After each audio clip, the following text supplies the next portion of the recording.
So another late one for me tonight, and I stayed up to watch Liverpool beat Arsenal 2-1 in a friendly in Philadelphia. But I do think these pre-season games this season are worth staying up for, and that's because we get an opportunity to learn a little bit more about what an Arne Slot team or an Arne Slot Liverpool team will look like and how the squad fits into that. And I think in previous summers you could maybe say that pre-season results and even performances didn't really matter, because you always knew under Jurgen Klopp that Liverpool were going to play in a certain way once the season started, and that generally they would turn it on and perform well in those seasons. I mean, I remember some pre-season results, some bad ones that he had, a 4-0 defeat to Mainz one summer, a 3-0 defeat to Napoli, but in the end Liverpool, when the season started, they put it all together. But I think when you come into it with a new manager coming into the role, I think you need to see signs there, don't you? Some encouragement that the style of play, if it's slightly different, is coming together. And also, getting wins on board can never really hurt. But I think more than the result, I think the performance has to be right. And even if that's not been important in the past, it definitely is this summer. And I will have to say, I think I've seen some encouragement from what we've seen from Liverpool so far this summer, and not just the win this evening. Obviously beating Arsenal 2-1 is a decent result even if it's in pre-season, but I think the performance in general had a lot to like about it as well. So I'm going to look at that element first really, and I think the performance in general, what I liked most about it was that there was that slickness there, that sharpness in the passing. Now, we know that Arne Slot teams, maybe we're starting to learn anyway, that they may be a little bit more pass heavy than Jurgen Klopp teams. And some of the passing back to front, as I say, was really slick tonight. Some really nice one-touch moves to get out through the Arsenal press. I mean, they are such a good side, aren't they, at putting pressure on you and making it difficult to play through them. I thought Liverpool did really, really well in that. Obviously, you have to throw the caveat in that maybe Arsenal's fitness and sharpness is not quite where it would be at the start of the season. But I think these two teams, fitness-wise, should be at a similar level at the moment. So to see Liverpool do that, I thought was really encouraging. And as I say, the passing and some of the moves they put together, particularly in that first half before all the changes happened, I thought really, really encouraging from Liverpool. At this point in pre-season, they're clearly grasping what Arne Slot wants them to do. They're really getting a good idea of that, and some of the moves and the football that they put together were really good. And I think one of the things I liked about it as well was that, okay, we saw in the first friendly some of the passing out from the back and how intricate that was and slightly different to Jurgen Klopp football. But it made you worry a little bit that, okay, we're going to take a shift towards a more Guardiola type style. Is that, any of that sort of heavy metal football completely gone? But that's the reason I really, really liked the first goal from Liverpool tonight. I think it was 3 passes back to front from Quaveen Kelleher into Jota, back to Harvey Elliott, and then through to Salah, and he finishes it off. Really, really direct football, which I think for Liverpool, I think they have to keep that element of their identity there. I think that's really important, that they've still got that up the sleeve. Not least because, look, you have to be flexible in the way you can hurt teams, or they find you much easier to defend. I think having multiple ways you can score goals will be always massively helpful when you come up against a Premier League defence, but also because I think direct football as well at times is what is really suited to Anfield. When you get its best on European nights, you want that atmosphere whipping up.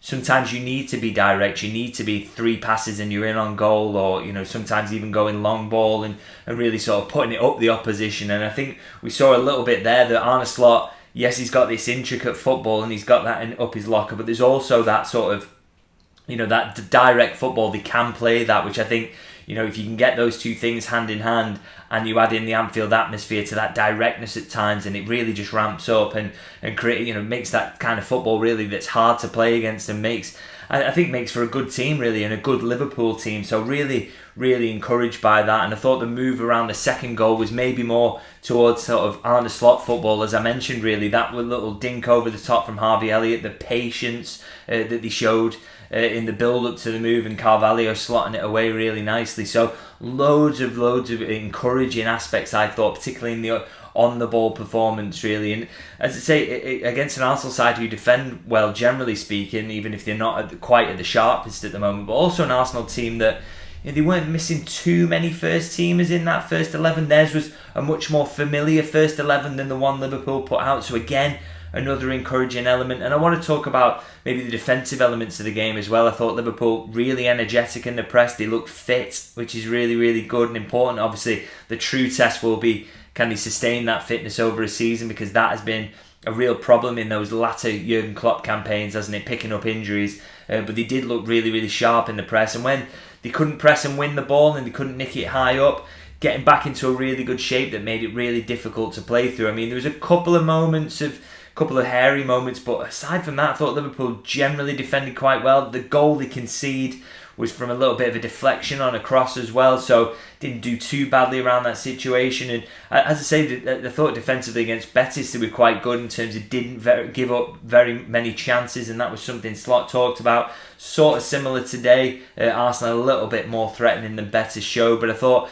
generally both sides of the ball, a lot to be encouraged by from Liverpool today in terms of the performance. Now, I want to talk a little bit about the selection now, and I think we are kind of learning something about what Arne Slot is looking towards in terms of his team selection, because I think in both the Betis game and this one, really from the start, and the starting 11 that he went with was really kind of, it looked on paper like the strongest available 11 that he had of the options that he had there. And I think what he's trying to do is kind of get a team that, get the team that's going to start, or as close to the team that's going to start against Ipswich, get them in rhythm, get them building relationships on the pitch, get them used to the idea of, for example, Mo Salah being in that sort of right wing position, cutting in, Harvey Elliott being the man who knows the first time ball's going to be there and going to be on. Get those relationships going, because I think there are some clear big hitters who are going to come into that team against Ipswich. I think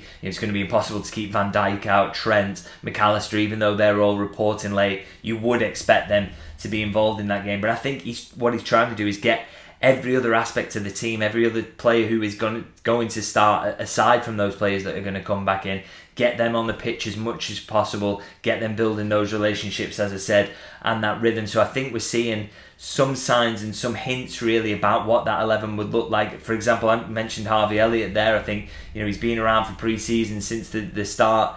He's looking really, really sharp and looked really good today. Maybe he's going to be in that starting 11. We know Salah is building those relationships. I thought Jarell Quansah, another one who's in real contention to be in the starting 11 there as well. So I think we're getting hints there about what this 11 that's going to face Ipswich is going to look like. And another aspect I wanted to talk about from the selection as well was the fact that, and it kind of relates to this really, with him going with his strongest 11, is that Wataru Endo wasn't in the starting 11. Now, again, he's been in pre-season since very early on. He didn't get involved in any international tournaments. Now, you think if he was going to be involved against Ipswich, he would be in and around that strongest 11.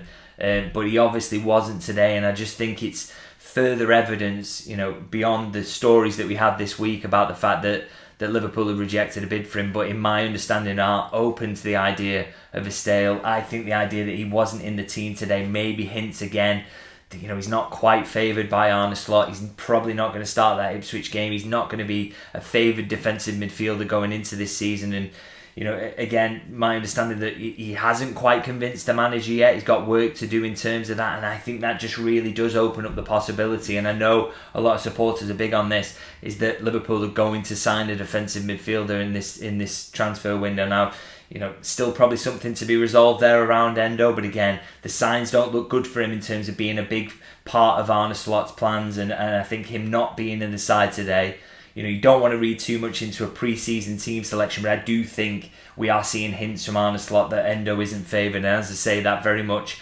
aligns with my understanding. So I think an important and sort of interesting takeaway from today's game. Now, before I finish up, I just want to get into a couple of individual performances. I spoke about Harvey Elliott there. I thought he was phenomenal in this. Two assists, two very different assists as well.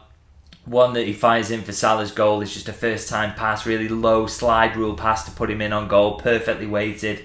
Brilliant pass really. And then the second one, also sublime, a little chip over the top that Carvalho finishes off. And I just think, like I said, he's been in pre-season since early. He's really had a chance to impress the manager, and he's showing great things on both sides of the ball. His defensive work, his work rate, and his pressing has been fantastic as well. So, he's got every chance of doing what he finished last season in the team. He's got every chance of starting this one in the team. And if he performs in the way he did today, and as he has generally across pre-season, I think he's got a real chance of being a real fixture under Arne Slot, which is very exciting for him, and I think very exciting for supporters, because he's got such quality, hasn't he? And he's obviously a Liverpool fan who will run through brick walls for you. So really, really impressed by his performance today. I thought Salah looked very, very sharp, having not really done so against Real Betis. Obviously, he's building up his fitness now. He's getting there. And he really did look sharp as attack, and obviously he took his chance with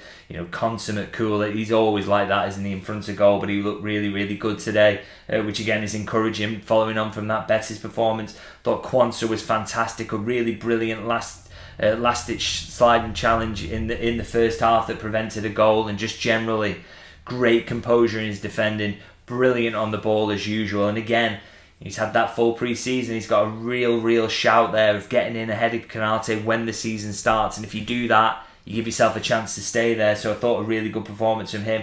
And also want to mention Diogo Jota. Big role in the first goal.